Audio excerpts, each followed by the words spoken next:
Дел од поранешните функционери, членови и симпатизери на ВМРО ДПМН не се задоволни од изборот на професорката Гордана Силјановска-Давкова за председателски кандидат. Со надеж дека партиското раководство знае што прави, изборот го сметаат за чуден. Постои известно незадоволство.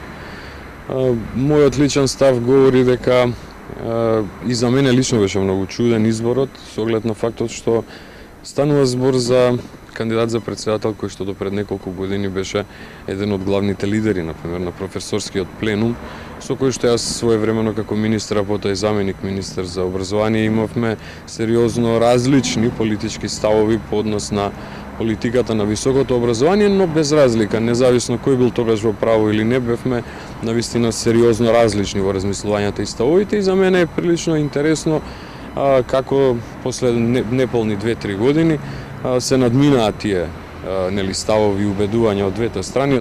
Ристовски вели дека во случај на неуспех раководството на партијата и на изборниот штаб треба да понесат одговорност.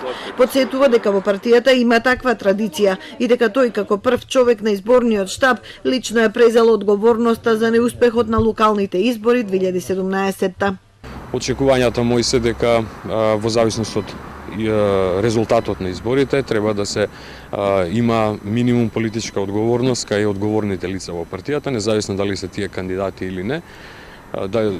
Тоа пред се мислам во делот на председателот на изборниот штаб, и нормално раководството, председателот на партијата како најодговорни за резултатите кои што следуваат. Ден по партиската конвенција, екс-градоначалникот на аеродром Ивица Коневски упати отворено писмо до лидерот Христијан Мицкоски.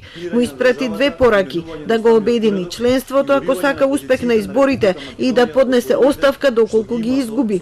Во ВМРО ДПМН се уверени во победа. Најдобар показател и демант за она што го говорат ќе бидат резултатите од изборите, се вели во партиското соопштение.